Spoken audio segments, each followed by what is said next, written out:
Okay, there go the notifications. It looks like we are live. Debbie, Michael Goldsmith. I haven't seen you in forever, Michael Goldsmith. What's up, buddy? Hello, hello, hello. Drew Smith. Hello, Drew.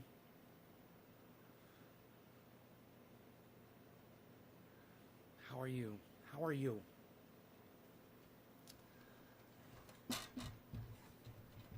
All right.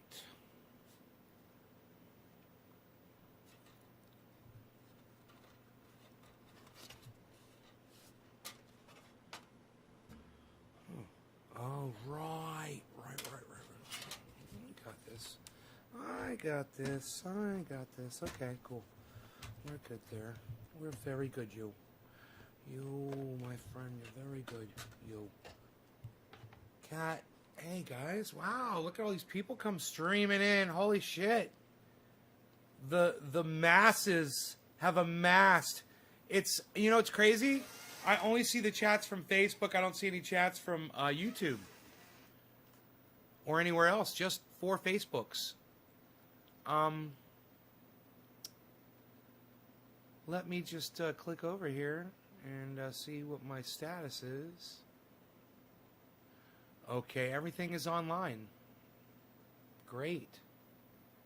We are live. And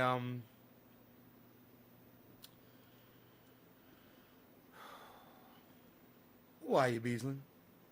Why you Beezlin? Camera number 1. Camera number 2. Camera number 2. Camera number 1. Camera number 1.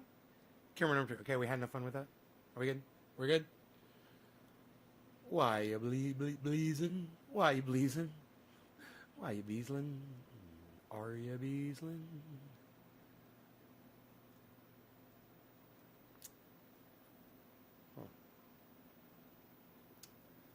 So, yeah, man. Thought I'd go live and do a show. If you're on Facebook, say hello, guys. Go ahead and say hi in the chat so I can see that you're here. We good, you good, everybody good. I got to walk in with Beezl tonight, and we must have hiked a mile in my yard, and we were just trampling all the stuff that that Mark and I just did with the skid steer. You know, just it's so nice, man. The hiking roads out there. It's, you know, just when I thought it couldn't get any better, man, it's gotten so much better. It's so awesome. Guys, remember yesterday we were talking about when Bitcoin drops under 50, probably be a good time to buy, and it was under 50 all day today. The end of the day, man, it's come up. Now it's at 50,200. And I was able to send Ron Flacone his gift, which was great. Graham I couldn't do, but I'll be able to do Graham tomorrow. So, and Ron said thank you. He got it. So that's really cool, man. You know, none of that's getting charged to YouTube. None of that's getting, nobody's making fucking cuts off of that. In fact, if I go from Coinbase to Coinbase with them, it's like 0.01 of a fucking penny or something to make the goddamn, to make the transfer. They like charge you almost nothing.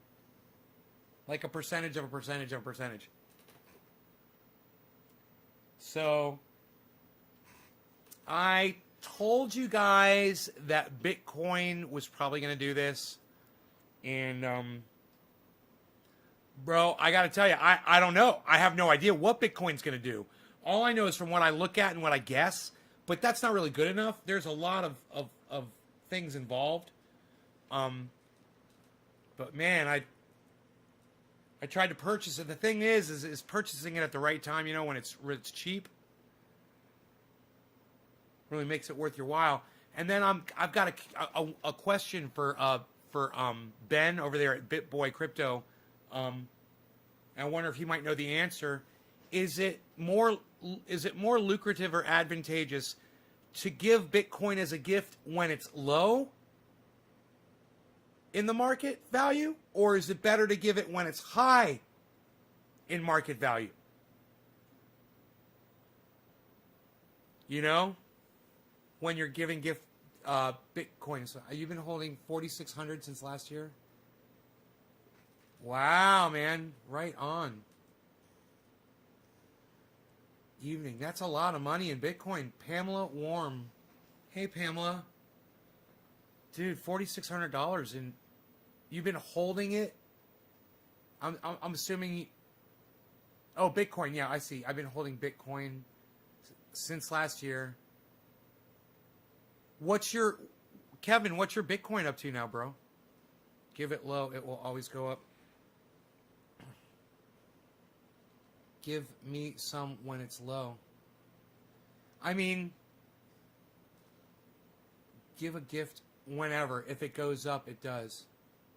That doesn't sound like you really know what you're talking about, Kevin. Yes, I bought in April.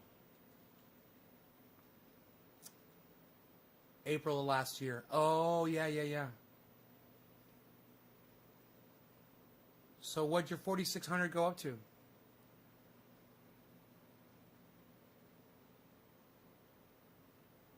There will always be a bubble.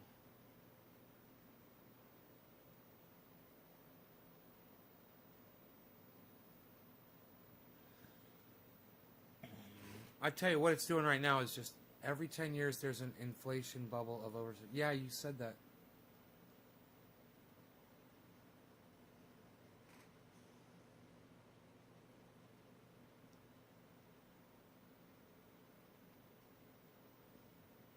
Why is it every 10 years, Ronnie?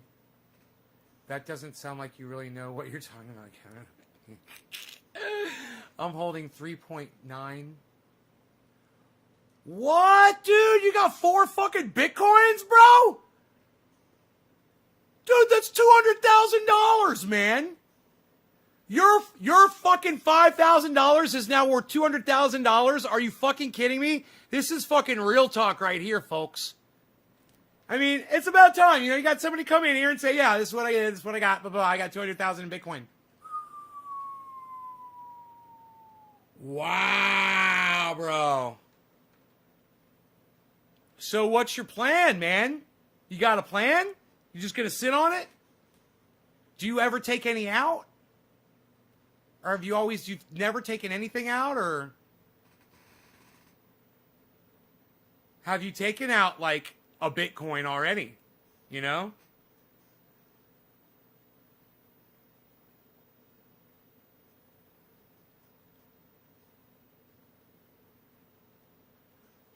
Oh, he said 3.9 coin, you fucking liar. You got 4,600. Okay, it tripled, dude. Okay. It's not $200,000, but it's 13,000, a little bit more than 13 grand. You put in 5,000, now you got 13 grand. That's fucking still crazy. North Dakota finally passed recreational cannabis in the Congress. North Dakota. Huh. Hey, Carrie. Don't call it recreational, all right? Don't be a fucking moron and use the words that they tell you to use. Just call it cannabis legalization or, you know, cannabis regulation or, yeah, I like legislation. Say cannabis legislation. Don't call it recreational cannabis. You're being a fool and you're using their stupid fucking words. So no more of that. All right? All right, Carrie? Free holding 3.9. Yes, made the position free holding 3.9. I don't know what you mean by you made the position free.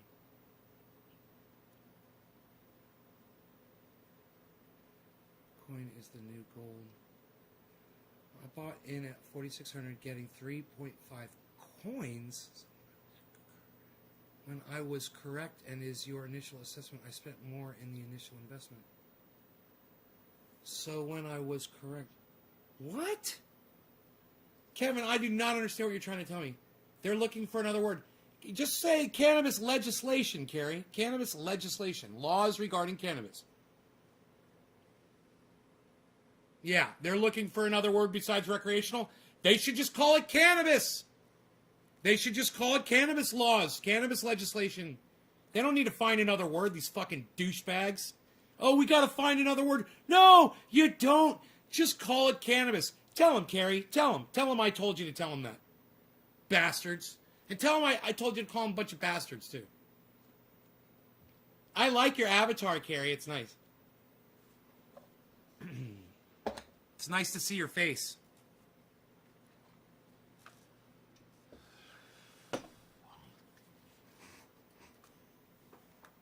All right, I got some shatter here. Shatter. Shatter. Ah, Shatner. I am in space. Space. The final frontier of Shatter. William Shatner. Captain James T. Kirk. Starship Enterprise. 5-year mission. I don't see why Bitcoin is not the new gold standard, and if currency does go digital Bitcoin. Ronnie, because Bitcoin could fail tomorrow. That's why. It's not gold. Nobody is holding on to a chunk of fucking Bitcoin. It's all electronic. And even though all of you, people out there that say, oh, it's blockchain, so it's safe, what about a virus? What about the power goes out? Like it did in Texas. Let's say some of those Bitcoin blockchain servers were in Texas. Let's say that happens to the entire east coast of the country. Let's say it happens to the whole fucking world, man. Where's your Bitcoin then? So when I think of my buddy, one of my buddies that watches this show, and he invests in gold, and he says everyone should, he's got something to show for it, and he doesn't have to worry about it disappearing overnight. You're sure it's backed up? Well, Ronnie, that just shows you what a fucking idiot you are. You're not even listening to what I just said. Let me rephrase it. What if it's all gone tomorrow, Ronnie? What if you don't have access to it? Nobody does. What if it's all gone? No backup, no way to get to it. It's gone. Do you have a chunk of gold, like my buddy does, sitting in your house, that people would buy from you?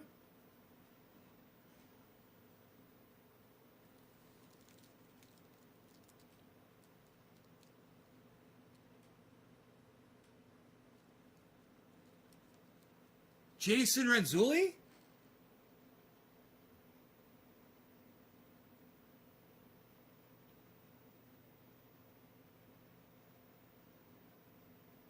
That's true. If electricity goes out, says the Bitcoin. Right, man. You got no power. That's what I'm saying. Let's say a huge fucking storm. Let's say that goddamn volcano goes off. It blocks the sun out, man. You're not going to have access to that stuff. There's probably 10 different things that could happen that could take out Bitcoin. And one of them is something as, I don't know Jason overall. I've never heard of him before. I don't know who that is. Hey, Greg, it's good to see you again, brother.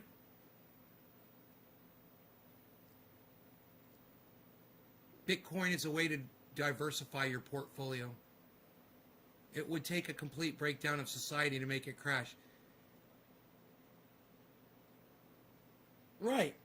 Hey, Ronnie, it almost happened when COVID came through, bro. Society almost broke down right then. And then when that storm hit Texas, or when that giant fucking storm hit the east coast of the United States and New York lost power, you remember that shit? Things happen, man. Planes crash into the World Trade Center. The hackers come up with a new virus. Anything electronic, man, I don't care what you say. Some fucking kid could write a goddamn virus, mark my words, it might happen, that could take out all of Bitcoin. And you could be like, oh, but it's on blockchain, and it's safe, and it's inaccessible to blah, blah, blah, blah. Yeah. It just takes some fucking 13-year-old kid, some little fucking genius, to sit behind a computer for a little while. Man, these little fuckers are working on it right now. I guarantee you. There's some little kid somewhere trying to figure out how to crack fucking Bitcoin. And, I know there's no master server, and it does make me feel more comfortable.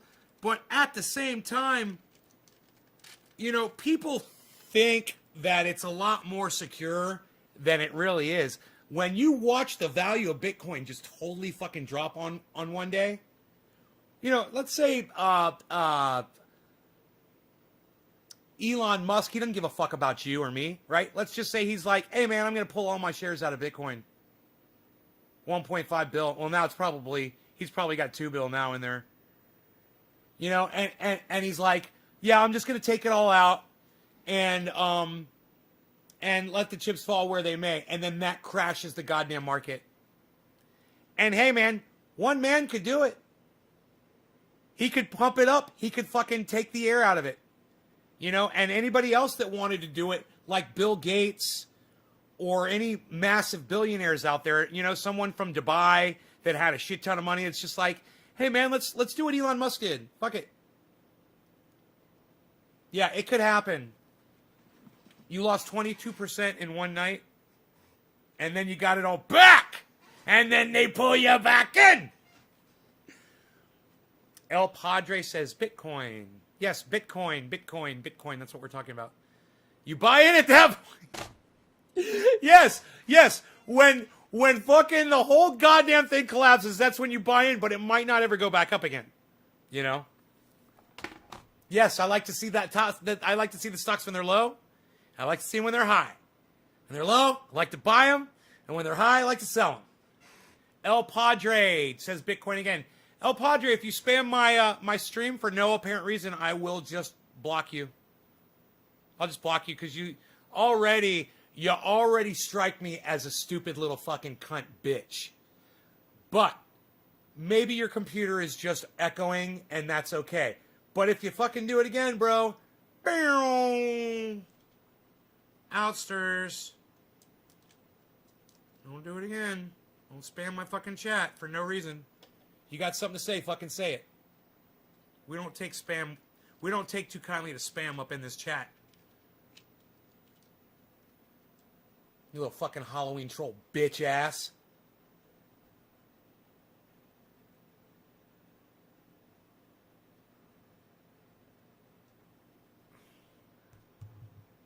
I'm a con man, or maybe I'm a god, zooming around the planet in my hyperlooping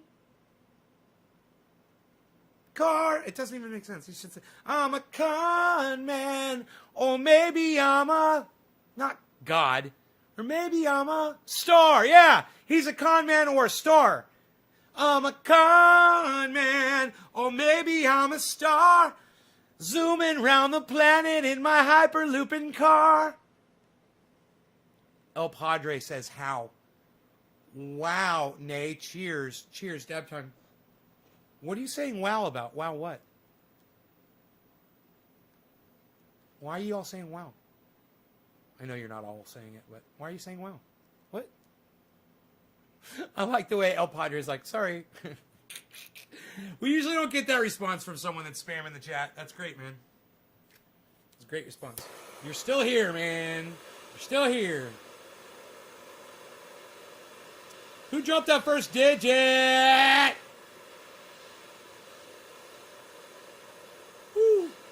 Who dropped the first? Who dropped the first digit? Who dropped the first? It was nobody. Nobody dropped any digits. Wow, look at y'all, bunch of noobs. Bunch of noobs up in here. Oh my God, what did y'all get together before the show and said, let's not get nay high? Wow, the entire, wow. It's not a fake name. El Padre? Yeah, it is. It's not your fucking name. Your name's not El Padre. You fucking idiot. You're a goddamn troll bitch. And who's that in your avatar? Who's that little black and white picture in your avatar? Looks like fucking Adolf Hitler. Don't tell me you look like Adolf Hitler. Charles, thank you. Cheers, Charles. You're the first person to drop a digit, bro. And I highly appreciate Charles Wasick or Wasick. Thank you, buddy. Or I'm just going to go with the soft C. El Padre is the father. Yeah, I know what it means. It's not his fucking name.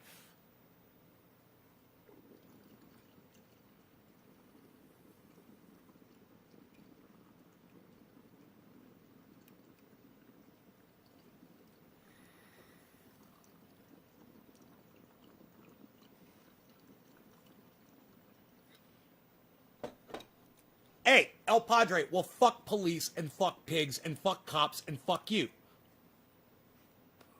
All cops are bad, bro.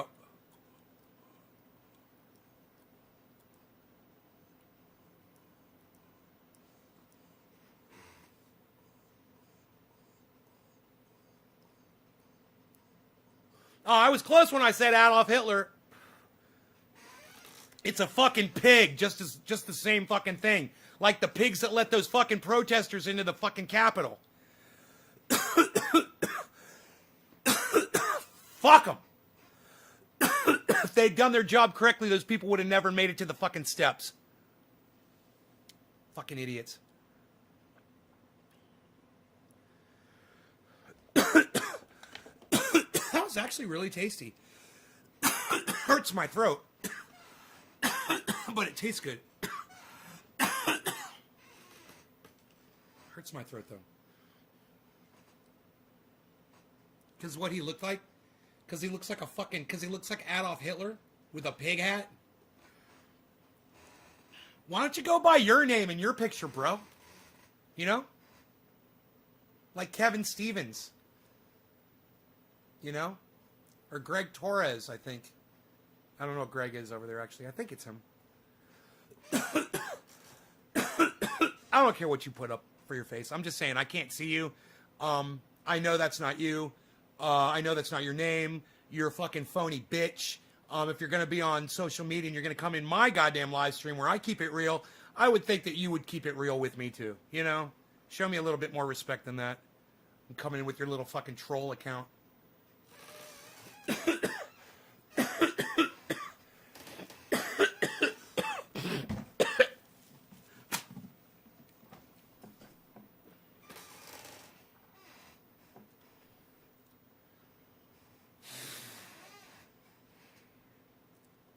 What kind of oil? Shit oil, whose name does not get repeated on my fucking live stream because it sucks.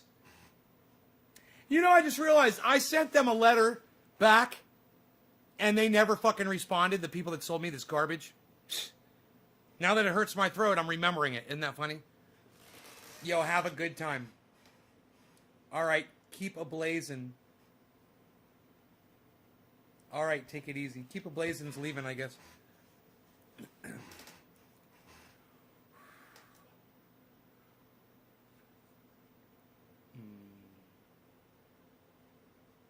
I guess Keep a Blazin' got upset because I couldn't see his face on his fucking live, on his avatar. Did you get upset, Keep a Blazin'? Did I hurt your feelings? Freedom. Freedom.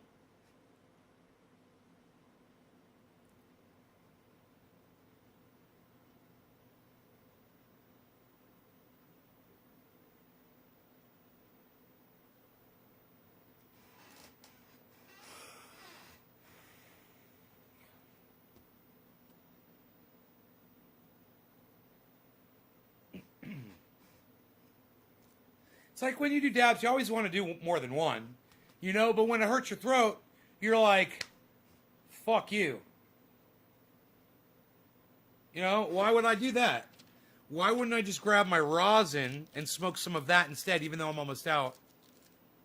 It's smoother, and it get me just as high, if not more high. I'm a con man, or maybe I'm a star, zooming around the planet in my shitty tunnel car.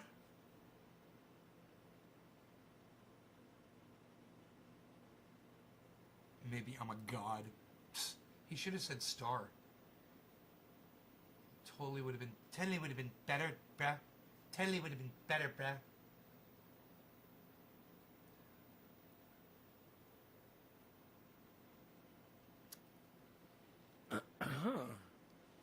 Oh, here it is.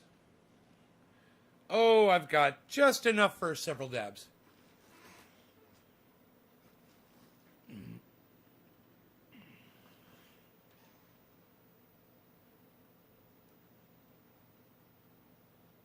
It is a beautiful world we live in. What? Now that's smooth. That's gonna be smooth right there, pal. Not this dispensary garbage.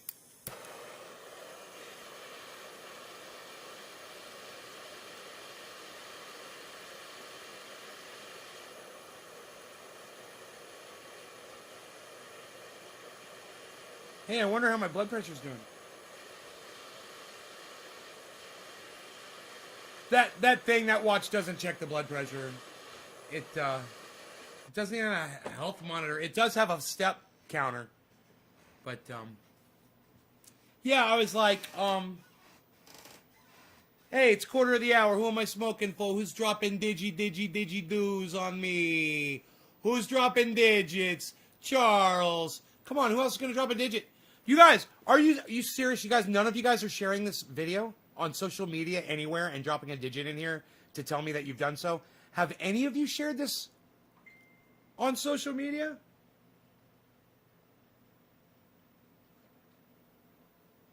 Have any of you done this on social media?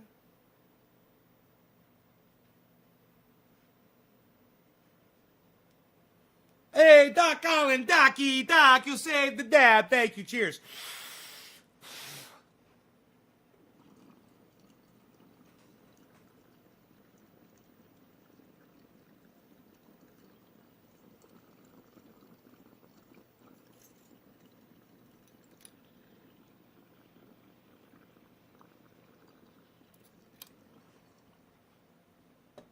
Tasty still.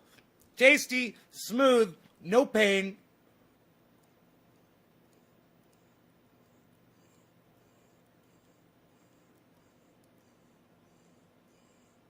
My rosin that I squish is better than fucking shatter. Higher quality.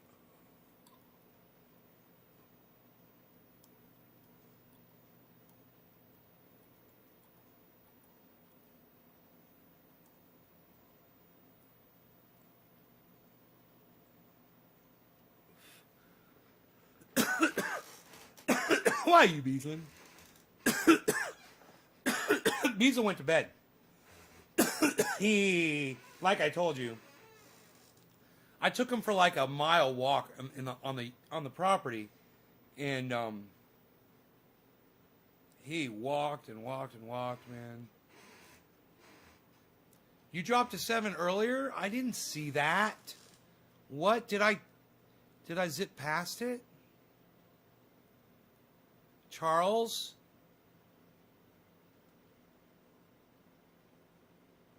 Bro, dude, did you see it come up on my screen? Because I don't see it, man. There's Debbie. The very first text was from Debbie, then Michael Goldsmith, then Drew. Bro, if you don't see it come up on my screen, I'm not going to see it, man. You got to know that. If you drop a digit and you don't, and then you got to wait and see if it's on my screen, man. Come on, bump it, you know? Think of something else to say after you type it. Say, yo, I dropped a digit for you, bro. After you drop the digit, you know, push it up there, bump it. Bump it, bump it up, bump it, bump it, bump it up. There's Doc.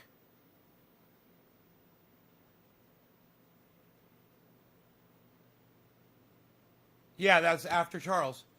Doc. Doc's 3. Randy's 3. Hey, man. Come on, you guys. Are you guys going to share this video for me? Seriously, man. Come on. You guys realize that BitBoy Crypto has 20,000 viewers when he goes live? And you guys won't even share this video for me, man. You guys won't even share this video for me. You're right, Nay. My wrong. Oh. Maybe you did it on the earlier show, bro. You think about the earlier show, bro? You think about the earlier show, bro? Hey, man. I have no shame when it comes to my audience. I love you guys. I trust you guys. I hope you trust me. I have no fucking shame when it comes to you guys. Please, please, please share this. Go on social media. Tweet it at somebody. Go on Facebook. Put it in a group. Go on YouTube and make a post on your YouTube channel and say, and put a link to this. And The direct link is youtube.com. Listen to me. The direct link is, you can type this out. It's easy. youtube.com/C/trendyasdabbers/live.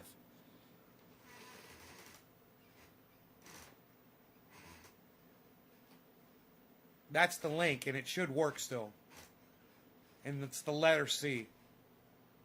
youtube.com/C/trendyasdabbers/live.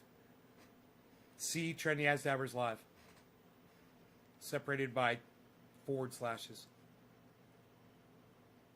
I should, dude. BitBoy Crypto has 20,000 views. I'll take 200. I'll take 200 for 50, Alex. I deserve 200. If BitBoy Crypto has 20, I'm sorry. Yes. My brain just melted inside my skull.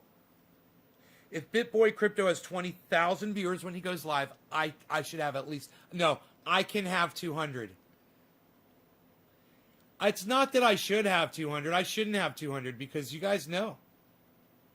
You guys know. He shouldn't have 200. I'm not going to share it. No, so I begged you guys. I begged you guys to share this. Well, Chris, when you share it, drop a digit in here. Hit a 3, a 5, or a 7. The 3 means you shared it on Facebook, and Twitter is what it used to be. Well, let's just say the 3 is Facebook. I like that. You shared it on Facebook in a group, 3. You share it on Twitter, 7. You host it on your channel, like Twitch, 5. 357. One of those numbers, depending on what you did. Chris, I'm going to assume you shared it on Facebook because you're typing from Facebook. Am I correct? That would be a 3. Just remember the 3 points of the F. The top, the left, and the right. 3. There you go. That's the 3. It makes it easy for me to find when I'm scrolling through. Like this, Randy Church. He's next, man. Randy Church. We're doing dabs, bro, and I'm gonna end up finishing my dabs. God,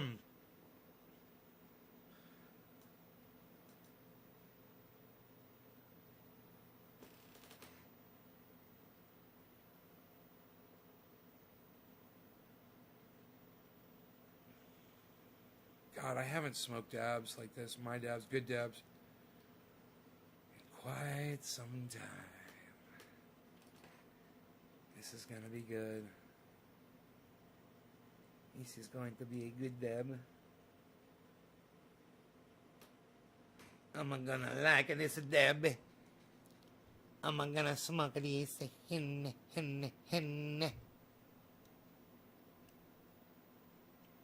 Tiffany, hi honey, how are you? I'm sad. People haven't been sharing the video. It's not doing really good. Is your face melty? Is my face melty? You mean, are you making a comment about my Bell's palsy?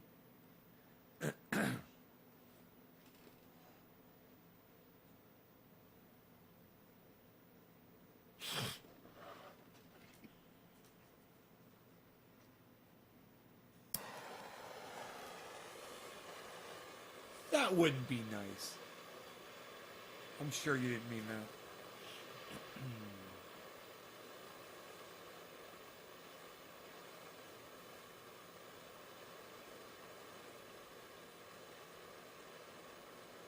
It works.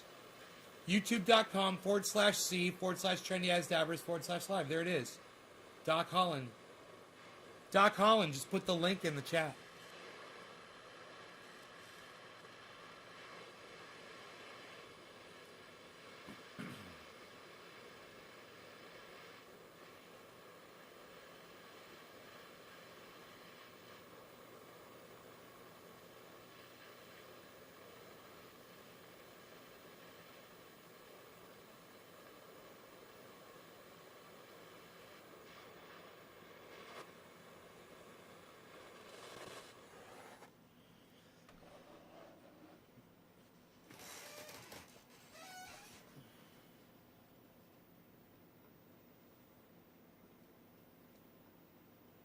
You'll share the video now. 3 groups. Tiffany, thanks.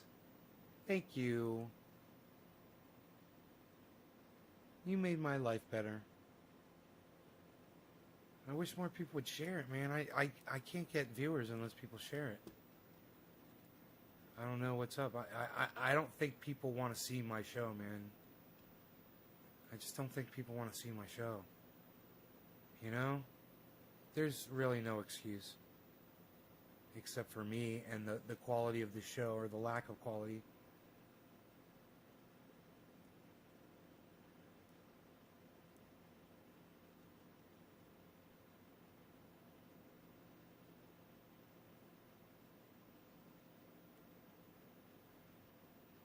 Okay, there's 24 people, not including Trovo. So thank you for the 24. That's actually, I'm happy with that. I didn't think there'd be that many, because there was such a poor response in the chat. So thank you for that, for the 24 of you that are here. Cheers, everybody. I forgot who this was for. God bless America. Randy Church, cheers.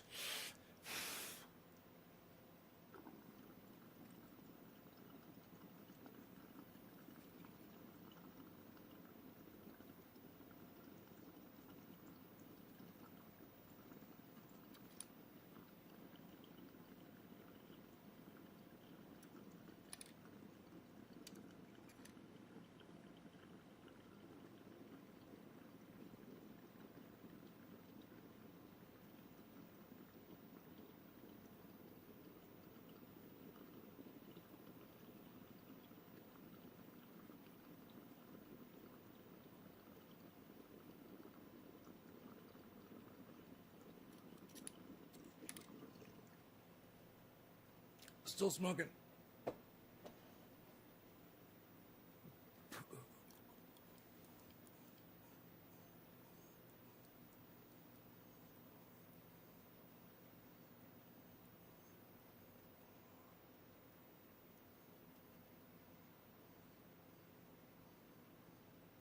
Can't even see them. They're invisible. It's probably the green screen is blocking the light that shines down right here. Fuck. It is. There's a shadow right here on my hand. I can see it.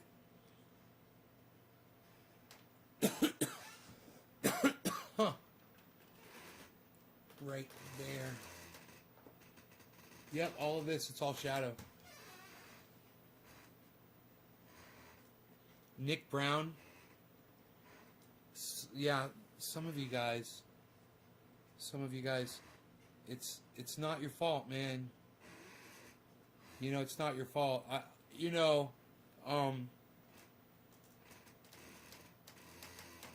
don't deserve to have people watching the show, man. So it's all right. The good thing is I know it. You know. But I just refuse to conform, man. And that's a problem that I have. I have a very hard time conforming. When I am sitting with a group of people, I'm fine, you know. But when it's just me, I'm a fucking beast. I'm a savage, man. Did you guys see Savage Joy, Marie, on Ron Placone? Did anybody go and watch that after I recommended it? They talked about cannabis. And Ron mentions at the beginning that he doesn't like that they're calling it marijuana and that he'd rather them call it cannabis.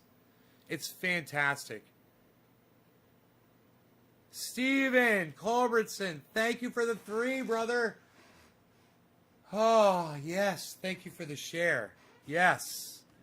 Thank you for the share. Thank you for the Aiden Hawk. Hello. Thank you for the share. Randy Church. Yes, sirree. Chris Frisley.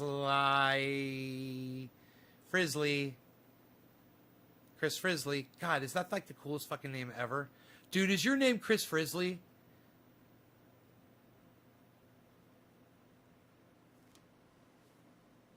Chris, is your name Chris Frisley? Is that really your name?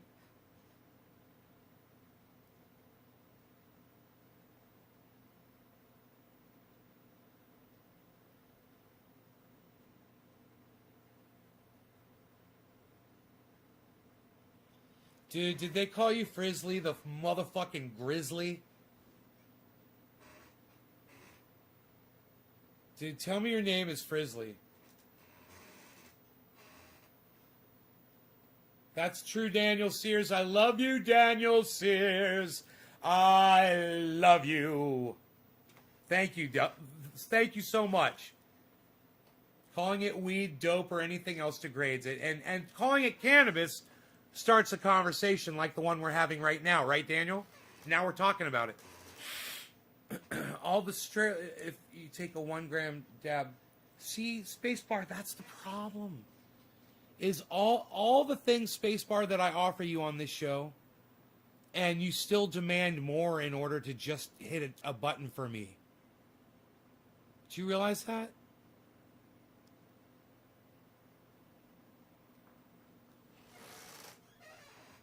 Everything the show offers, between the interviews of the other people and, you know, my instruction on how to make triage oil, how to grow cannabis, how to store it, how to smoke it right, how to save it so you have a bunch, how to grow vegetables, how to go off grid.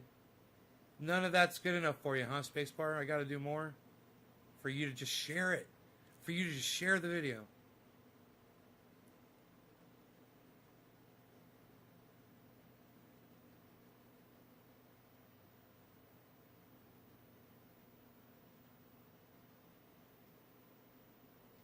I'm so happy for you, Nate, getting into Bitcoin. I love to see the excitement having someone else.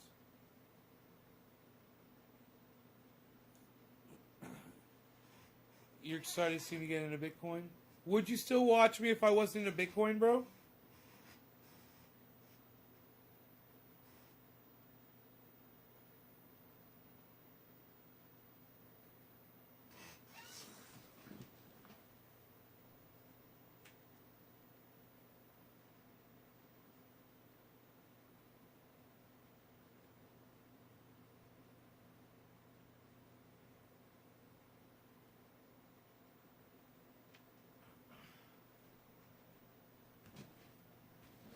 That's what I like to hear.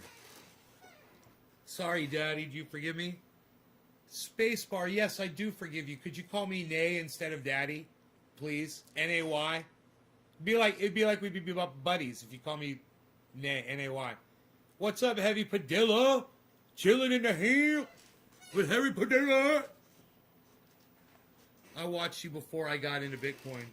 Fuck yeah, son. You helped get me into Bitcoin, bro. You realize that? You and Graham Elwood talking about it. Stephen Colbert. No, not Stephen Colbert. It was John Oliver talking about it.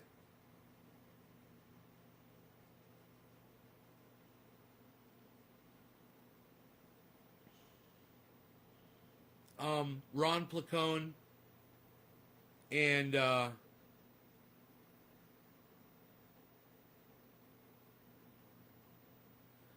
more people from the audience here asking me and mentioning it, and I was always against it, always against it, always against it, and then someone got me to look at it.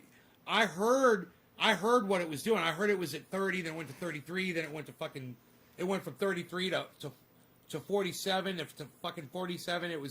It blasted, and it was 55. I was like, I think I'd be stupid not to get into it. I'm always saying, I've got this money and I don't know what to do with it and blah, blah, blah, blah. Why don't I just take some of it and put it on that and see what it does? And then if it, you know, and I diversified too, man. I put my money on other stocks. My cat's playing with my belt, acting like a little kitten. Oh, wrong camera.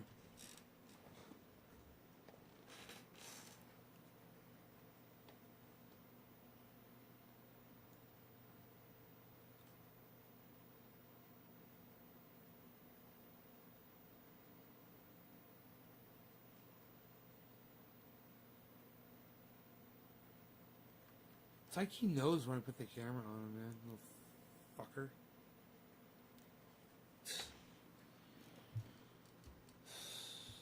Unreal, pal.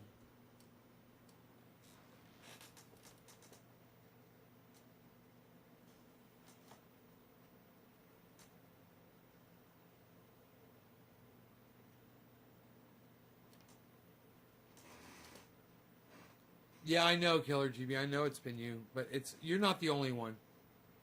You're not the only one that's been coming in talking about Bitcoin. There were several people.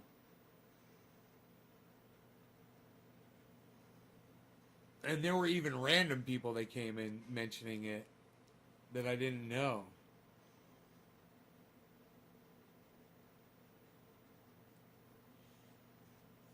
But, you know, you were mentioning it, and I was like, yeah, I know. I'm hearing what it's doing because it's all over the fucking news.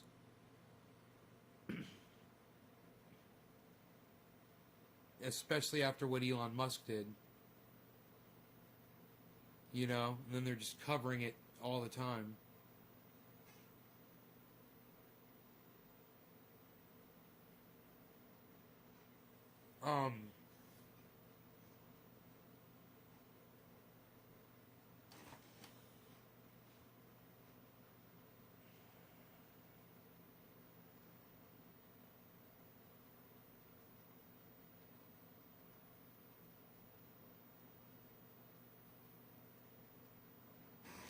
Um, uh, does it, Killer GB, were you here when I asked, does it matter if you send someone a gift of Bitcoin when the market's low or when the market's high? Does it matter to either you or them? Or is it the same regardless what the value is at that time? It's...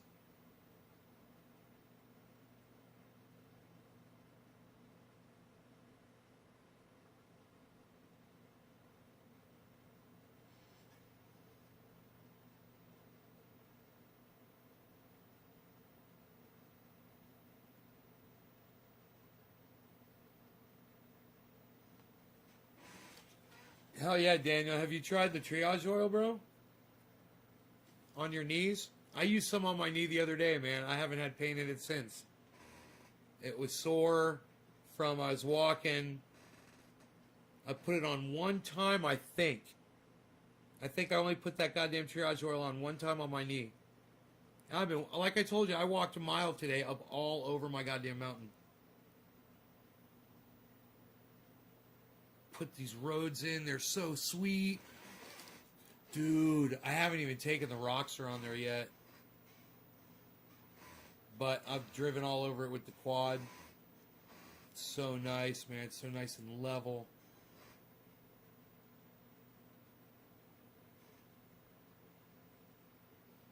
Oh, it's only 3 ingredients. You can make it yourself, Daniel. Do you do dabs, bro? Do you do dabs out of a rig like this, man? You empty the water out of it, and then you put alcohol, 99.9% alcohol in there, and you switch it around. Warm alcohol works great. Switch it around. It loosens all that stuff up, and it completely liquefies it. It goes in the alcohol. And you take that while it's liquefied, and you pour it into a dish, and you evaporate the alcohol out completely, get all the alcohol out of it, and then you're left with reclaim oil. Do you have any reclaim oil? Have you saved any reclaim oil? Ever? You have like a little bit saved up?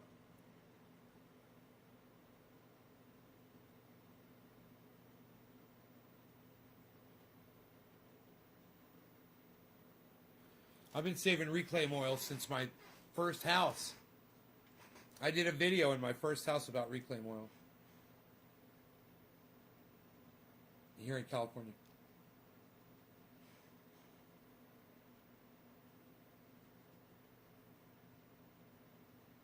All right, killer. I'm sending them both the exact same amount.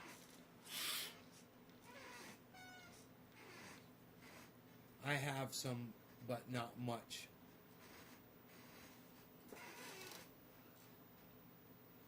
I have some, but not much.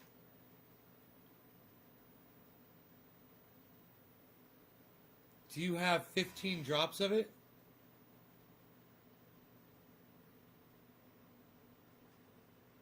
You have 15 drops of reclaim oil?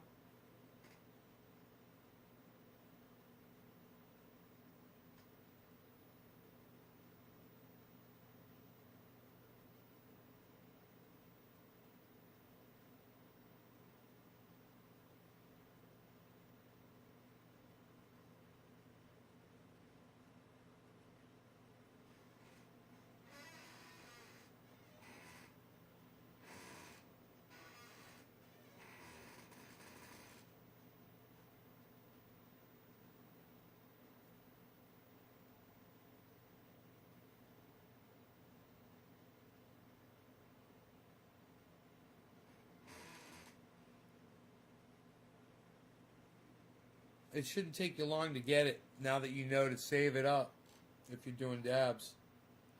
I mean, shit, you don't even have to do the reclaim. You could just take the dabs and decarboxylate them 275 degrees for about 10 minutes. You could almost do it with a fucking hair dryer.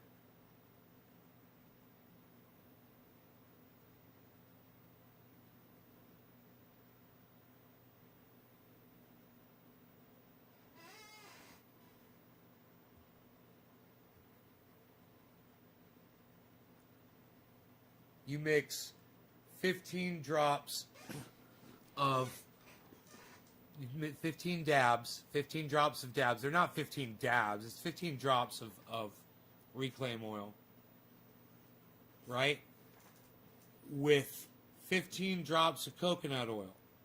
Mix those together, liquefy them. You just have to get it warm enough to liquefy it. It doesn't have to be super hot. Once you liquefy that, get 1 ounce, get a 1 ounce jar, and you put 1 ounce of coconut oil in this jar. Take your now it's 30 drops of 50-50 that you just made, which was 15 drops of coconut oil, 15 drops of your THC oil, which was your reclaim. And it doesn't matter what strain you're smoking. And then you put in 7 or 8 drops of peppermint oil. And then you shake it up, and you've got this. And you get the peppermint oil from Amazon or all over the internet. They've got peppermint oil. Just get a good quality peppermint oil.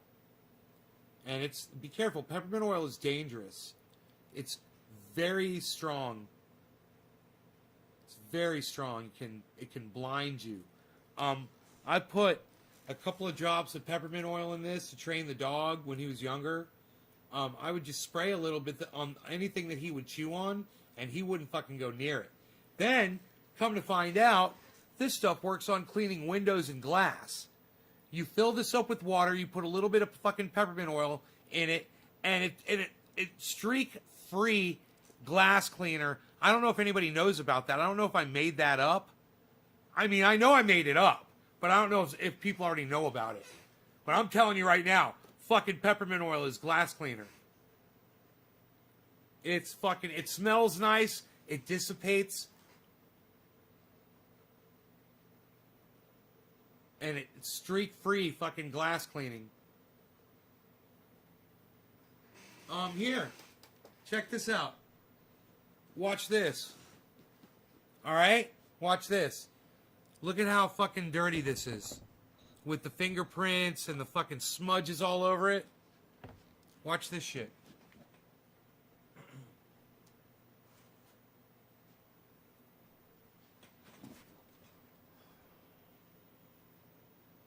Got peppermint oil and water, right? Mostly water, just a little bit of peppermint oil. And then I'll just spray it on. Watch this thing fucking clean up.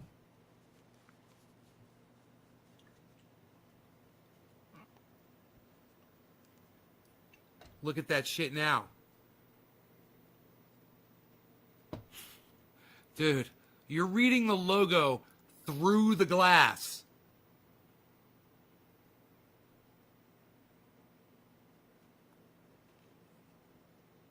Look at that shit. That's fucking... Is that already a thing? It's gotta be. People must have already known about that. Because I figured it out real fast. Someone else had to try it too. You know, but if you mix peppermint oil in water to, you know, to keep your dog or your cat from fucking with shit. And, you know, look at the base now. The base was disgusting. Now look at the base. Look at it sparkling. Fucking no streaks. And if I wanted to clean the inside, I would just take the rag like this, right? And spray a little peppermint oil on the rag, right? And then take it. Oh, it smells so nice. And then just take it and just put it right down inside.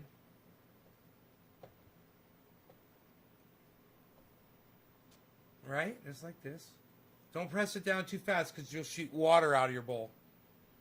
And just leave enough that you can hold on to. And then just grab it by the base and just start twisting. And eventually, it won't take long, it'll start spinning.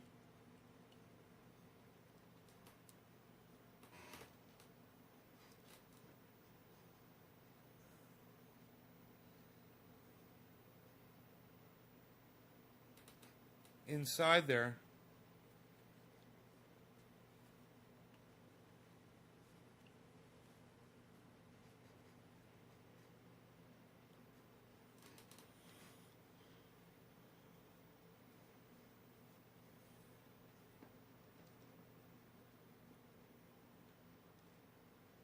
I think there's something down inside. Yeah, I'm gonna have to clean this with alcohol. There's some smudge inside there. There's a little smudge inside there from some resin. Man, it looks nice and clean like that, though. Nice and clean and shiny.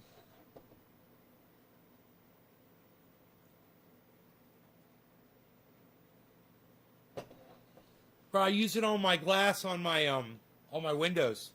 I did it today. I cleaned it cleans where the dogs from next door come over and they're muddy and they're wet and they put their paws against the glass and they put their nose against the glass and you can see smears all over that fucker.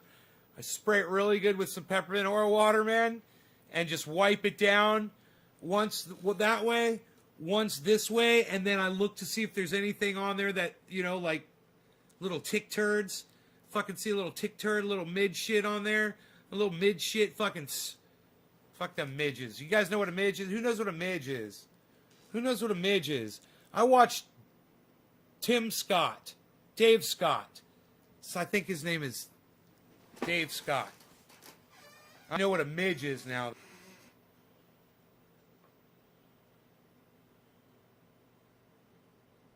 We had a different name for him in Florida.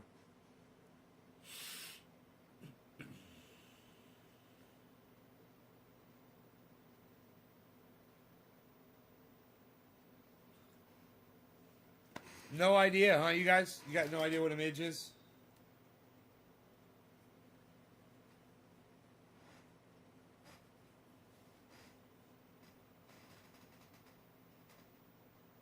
Not even a guess?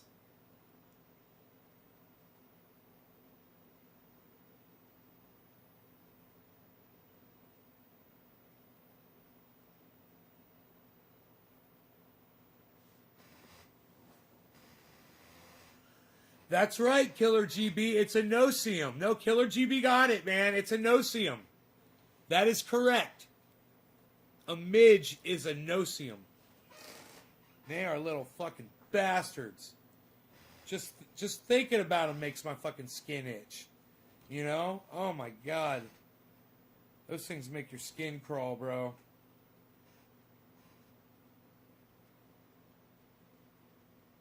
They sting. And, you know, you pretty much could kill them. Man, if you saw what a midge looked like when it's sucking your blood, that's what they're doing. Those tiny little no-see-ums, they're sucking your blood, believe it or not. Bro, I saw a close-up of a midge sucking blood, and I was just totally disgusted. Did you know that mosquitoes in Alaska can kill a fucking newborn calf by literally draining it of its blood? They kill animals like that all the time, mosquitoes in Alaska. You know why they're doing that now? Climate change. You know why I know that? Tim Scott, Dave Scott. Whatever, dude. Whatever this fucker's name is, man. I think it's Dave Scott. Science fucking channel. He's fucking awesome.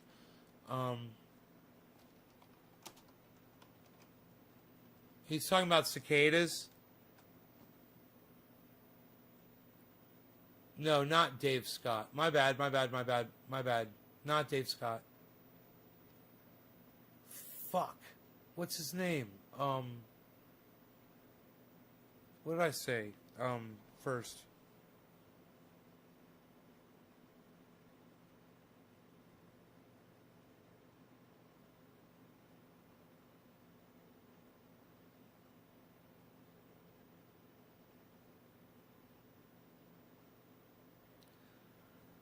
Maybe he doesn't use his name.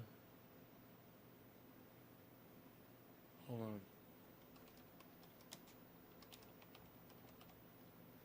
Tom Scott. Tom Scott? No. Michael Scott? No.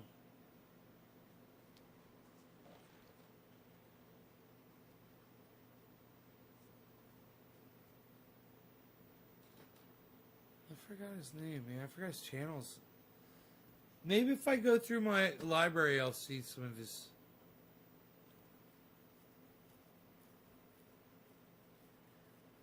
God, dude, Seth Meyers is a fucking moron. He's got no comedic value whatsoever. Man, it's just so fucking unfunny. He's so not good, you know? I can't think of another way to say it. He's really bad at comedy.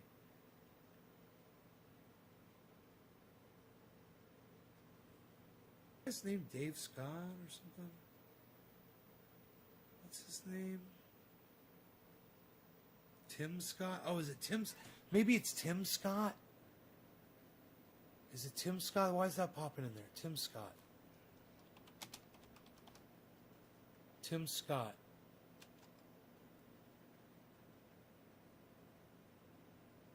No. No.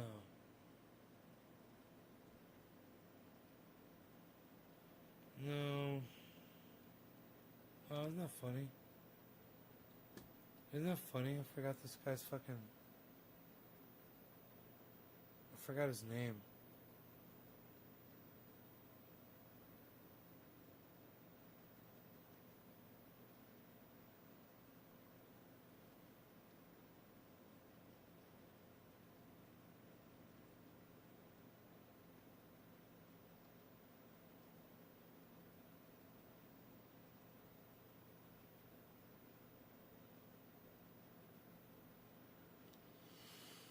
I can't find him in my history, man. Tom Scott? He's not British. This guy's not British. He's American.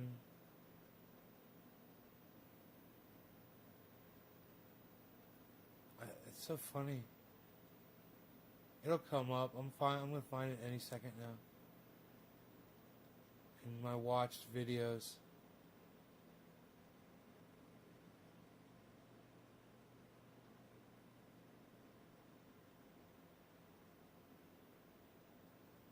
Oh, is it Joe Scott? Dude, I think it's Joe Scott. I think it's Joe Scott. Joe Scott.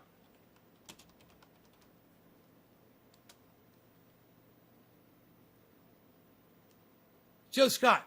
That's it. Dude, this guy is fucking great. Joe Scott. Oh, yeah, here it is. Here it is. Here it is. Here it is. Here it is. You guys are going to love this. You guys are going to love this. You're going to say like, oh, I've seen this guy. You're all going to be like, oh, yeah. This video is brought to you by Curiosity Stream and Nebula. Check out the teaser to my new Nebula original series at the end of this video. Remember the show Silicon Valley? I thought it would be fun to start this video off by talking about what is probably one of my favorite scenes in that entire series. Except for Middle Out, of course. It's in the first season when the Peter Gregory character was still on the show, which, by the way, they killed off that character because the actor died in real life. I didn't realize that. It's pretty sad. Anyway, in the episode, a couple of guys who run a business that Peter's venture capital firm had invested in were coming to him trying to get some kind of loan because they had hit a problem and they were going to have to lay off some people if they didn't get some extra money. So they're in there, they're desperate for money, they're trying to save their business, and he can't stop talking about Burger King.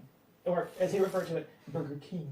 Apparently he was driven by a Burger King on the way to work, and he realized he'd never eaten at one, so he sent an assistant off to get one of everything on the menu. So then he goes on to spread it out over his entire desk, and he's getting all weirdly obsessive in his little neurodivergent way about it, and the guys are over here freaking out, and then he narrows in on the sesame seeds. And then starts mumbling about cicadas. Cicadas? Anyway, the point is, he connects the dots in his head to figure out that there are only 3 microclimates around the world where sesame seeds grow. And 2 of those 3 have cicada populations, one of which broods every 17 years, and one of which broods every 13 years. And he figures out that next year, in the show anyway, both of these were going to line up, leaving only Indonesia as the only place in the world that has sesame seeds to put on the billions of Burger King buns that would go out around the world. So he invested in Indonesian sesame seed futures and was going to make enough from that to be able to give these guys the money that they needed. It's just such a brilliant solution, and it's a great scene, and of course it got me curious if this was something that had ever happened, because there are deaf species, so I started to think, has that ever been a thing where those came up at the same time and disrupted agriculture in some way? So I nerded out on cicadas and started doing a lot of research online just because I wanted to know the answer to this, and I found a website that, holy God, if I was nerding out on cicadas, this guy is a cicada super nerd. It's called Cicada Mania, and it tracks different broods of cicadas all around the world. It has a little feature here where you can enter your location and find out when cicadas are going to brood where you live. It has entire pages on different species and their characteristics. Oh, and when you scroll over a link, the cursor becomes a cicada. This might be the most adorable website I've ever seen in my life, but I can kind of see how somebody can get sucked into this because insect swarms are kind of fascinating. According to the book of Exodus in the Bible, God unleashed 10 plagues on the Egyptians to convince the Pharaoh to free the Jews from their captivity. Water turning into blood, raining frogs, lice, boils, all the greatest hits. And one of them involved locusts. They covered the face of the whole land, so that the land was darkened, and they ate all the plants in the land and all the fruit of the trees that the hail had left. Not a green thing remained, neither tree nor plant of the field, through all the land of Egypt. That was dramatic. But, from a scientific perspective, this may have actually happened. Molecular biologist Ciro Trevisanado is the author of The Plagues of Egypt, Archaeology, History, and Science Look at the Bible. He blames it on the volcanic eruption on the island of Thera, now known as Santorini, in the year 1600 BCE. He told the Telegraph in 2010 that the ash fallout could have caused weather anomalies leading to higher humidity and more precipitation that would lead to more locusts. Although I feel like I should point out that the Thera eruption has actually been blamed for a lot of things over the years, everything from the end of the Minoan civilization to the Bronze Age collapse to the end of Atlantis. I actually went to Santorini a couple years ago. It was the last big trip that I took before COVID hit. It was great. I remember traveling. But weather anomalies have definitely led to locust plagues before. In fact, they're still dealing with the fallout of a swarm last year in 2020 in East Africa and Western Asia. In 2018, cyclones dumped a ton of water on the Horn of Africa, Oman, and Yemen. And this created breeding grounds for locusts that caused all the swarms that happened last year. In fact, the 2020 swarm is one of the worst outbreaks in over 100 years. It was reported that one swarm was 40 kilometers wide by 60 kilometers long. That's big enough to cover the city of Paris 24 times over. Desert locusts are basically a type of grasshopper. What sets them apart from other types of grasshoppers is that they have a tendency to go from a shy, unremarkable animal to a friggin' destroyer of worlds. What, does that sound over the top? Because it's not. Desert locusts, as the name implies, are used to dry conditions. They live sparingly, they're in survival mode until it rains. When the rain starts to fall, they basically turn into gremlins and multiply by the tens of billions. They gather together in what's called the gregarious phase, and this helps them to produce a hormone that causes all kinds of different transformations. They change color from green or tan to a bright black, red, or yellow, and their bodies get smaller, their endurance... And a very important point you guys should realize, with global warming, we're going to be getting more rain events. With more rain events, you might see more of these guys in the near future. ...increases, and their brains grow, along with their appetites. By the way, this ability to change in response to environmental conditions is known as phenotypic plasticity. The females lay eggs together that all hatch and sink, so hey, Jacob. 1 million desert locusts can turn into 1 billion in just a few days. And then once they take flight, they're... All right, Daniel. Unstoppable. Locusts ride the winds and can migrate across great distances. In just one day, they can fly more than 200 kilometers, eating all the green vegetation they find along the way. They can eat their own weight in food every day. Now, granted, that's only 2 grams each, but when you're talking about 50 billion of them in these swarms, that can add up to as much food as 35,000 people per square kilometer. A swarm in West Africa from 2003 to 2005 resulted in $2.5 billion in harvest losses, according to the UN Food and Agriculture Organization. In fact, they call the desert locust the world's most dangerous migratory pest, affecting the livelihoods of 1 in 10 people on the planet. So, why talk about insect plagues? That's why. Now, swarming behavior is pretty common around the world. Fish, ants, bats, even snails get their swarm on. But a handful of animal swarms stand out above the rest, not only affecting people's livelihoods, but decimating crops around the world. So let's start with everybody's favorite parasite, the mosquito. Some fun facts about the mosquito. There's more than 3,000 different species of them. 176 species are recognized in the United States. Some can transmit diseases like dengue, West Nile, encephalitis, filariasis, malaria, and yellow fever, and they contribute to almost 1 million deaths worldwide each year. Now, not all mosquitoes actually bite you. It's only the female ones. They suck your blood for a blood meal so they can get protein to make eggs. And mosquitoes have been around since the Triassic period, so much like cockroaches, they're probably not going anywhere. And like locusts, heavy rainfall can increase their numbers. For example, the inland floodwater mosquito can lay up to hundreds of eggs at a time, and those can stay dormant for up to 10 years. And if at some time during those 10 years there's some extra rainfall and the lakes and rivers rise up enough to cover those eggs in water, they can all hatch at once, releasing millions of mosquitoes all at the same time. Fun! Oh, and do you know which state has the worst mosquito problem? It's not what you think. And it's not Texas, even though we love to complain about our mosquitoes here all the time. No, it's Alaska. Which kind of blows my mind. I always think of mosquitoes as being tropical. But yeah, Alaska has over 35 mosquito species, and their swarms are so huge they can actually disrupt animal migrations. Caribou especially, because the swarms can actually cause them to go away from their normal feeding grounds, which can lead to malnutrition and extra stress, which reduces their population. Mosquitoes have actually lowered the population of caribou in Alaska. Now, why are there so many mosquito species in Alaska and other Arctic regions? 2 words: climate change. In a study published in the Proceedings of the Royal Society B in 2015, researchers found that mosquitoes are very responsive to environmental temperature changes. They said, quote, a warmer spring and earlier pond thaw in 2012 resulted in a mosquito phenology that was advanced by 2 weeks relative to 2011. In fact, they found that for every 1 degree Celsius increase in temperature, the amount of time the mosquitoes need to grow decreases by 10%. And that means less time exposed to predators. The faster they go through these life stages, the better off they are, one of the researchers, Lauren Kohler, told National Geographic. If you're only exposed for 20 days instead of 24, that's good for you. That's 4 days you don't have to worry about being eaten. Not so much good for the caribou, though. Depending on where they are, they might run to higher ground, or they might run to windier areas, or areas with more snow and ice, coincidentally areas that have less vegetation to eat. And also, the earlier arrival of the mosquito, because of the warmer weather, actually coincides with the birth of new caribou calves. And yeah, this is how bad the mosquitoes are up there. They can swarm a caribou calf and drain it of all of its blood. Make sure you pack some off next time you go to Alaska. Or Louisiana after a hurricane. Yeah, last year in 2020, along with every other disaster that we had going on, Hurricane Laura unleashed massive numbers of mosquitoes, enough to kill deer, cattle, and horses. An agricultural expert named Jeremy Hebert claimed that he'd never seen anything like it in his life, and that, quote, as soon as you would walk outside, your legs would turn black from the sheer amount of mosquitoes. Ugh, mosquitoes are the worst. Sort of on that same note, here in Texas every year we get swarmed with crane flies, which are harmless, but they look like giant mosquitoes. In fact, sometimes they're called mosquito hawks. They're also often inaccurately called mayflies. But mayflies are something else entirely. In June of 2019, meteorologists noticed a massive dense storm on their weather radar on top of Lake Erie, even though there weren't any reports of being rain there. That's because it wasn't a cloud. It was a mayfly swarm. There are more than 3,000 species of them worldwide, with more than 700 species in North America alone.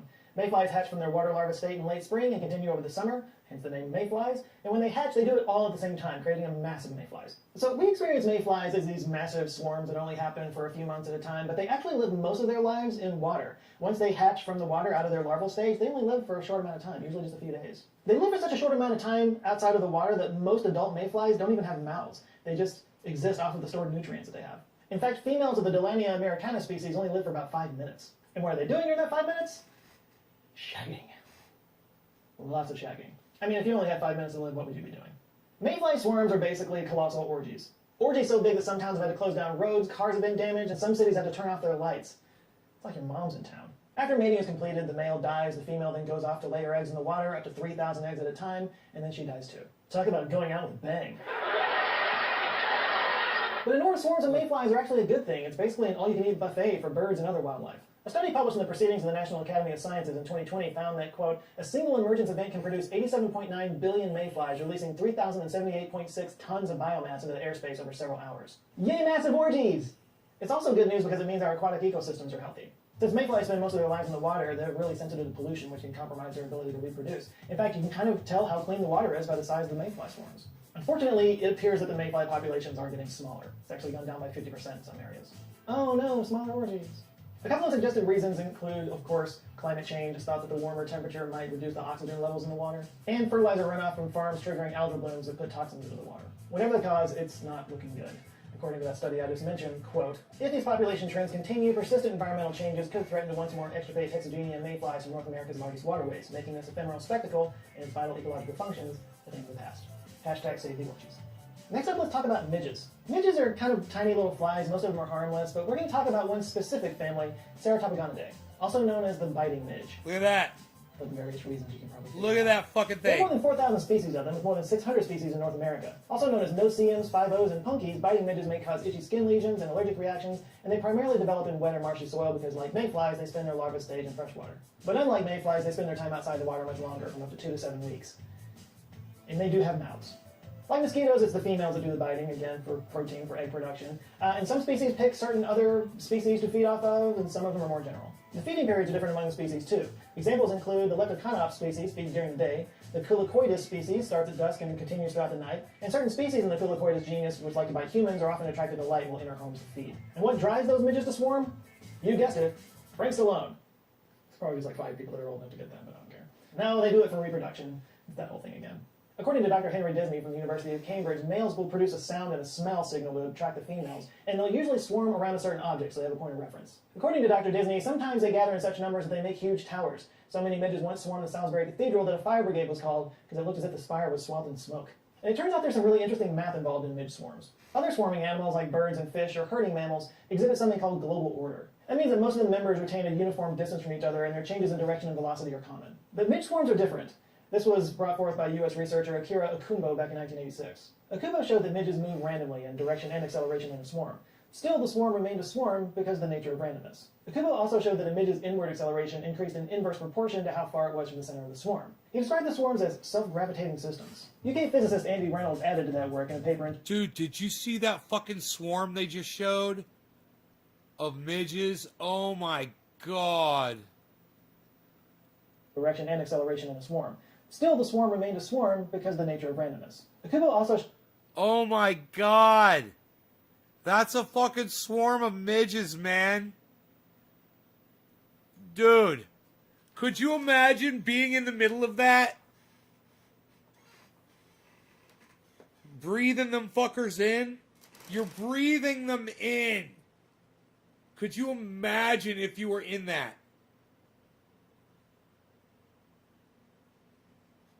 Dude. Look at that.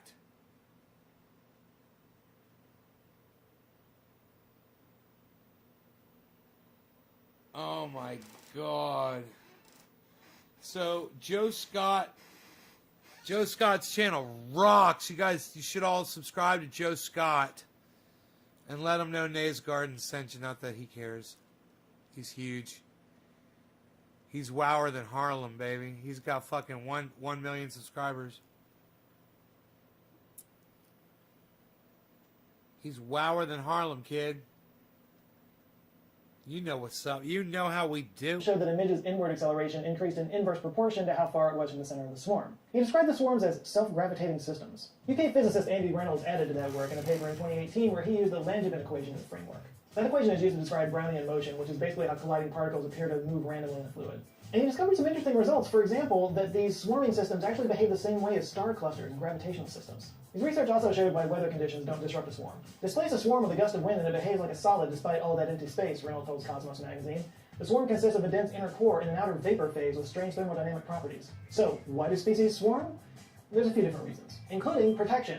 Grouped together offers the appearance of a larger entity, helping to reduce the risk of any one individual being harmed by a predator. It also saves energy. Moving in the same direction helps to share the effort when fighting against air or water resistance. And of course, reproduction, because it's easier to find a mate in a group setting. Swarms also accomplish tasks that are difficult for an individual to perform, and what happens is you get sort of an emergent swarm intelligence out of it. And this collective intelligence can often achieve results and goals that one individual wouldn't be able to do by themselves. So if at any point during this video you were wondering, why somebody would study why midges swarm, like who would dedicate their lives to this, why would they do that? Well, that's why.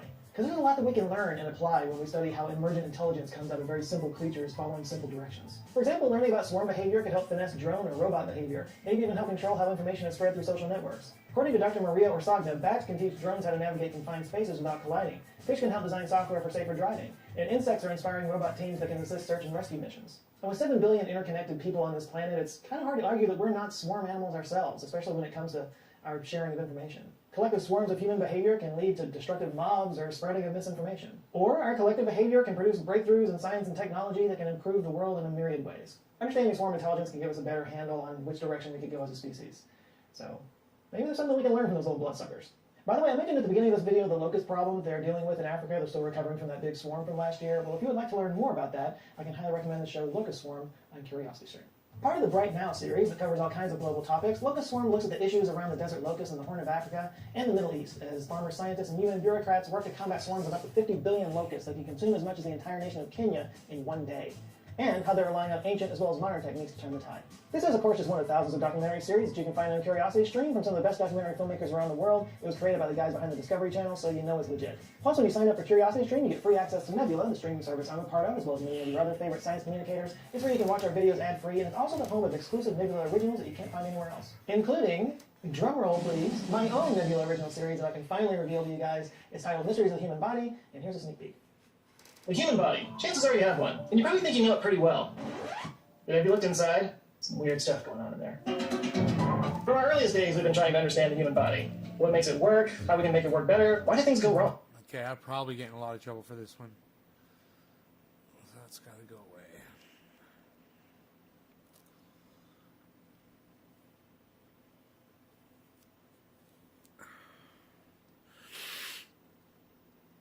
You guys are a lovely audience. We did some long shows today, huh? I will see you guys tomorrow. Take care, everybody. And go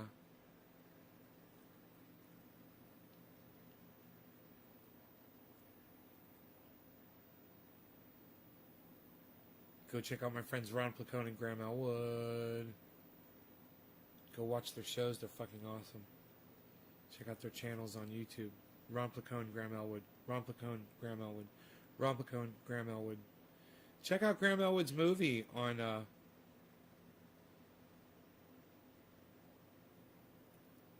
YouTube. It's called Earbuds, but it costs like $4 to rent or something like that. But it's really good. Earbuds by Graham Elwood. Check out LucyandRon.com for some good comic strip entertainment from Ron Placone. LucyandRon.com. All right, you guys, take care. I will see y'all later.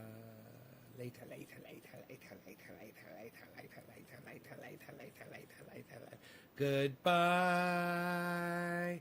Goodbye. Goodbye.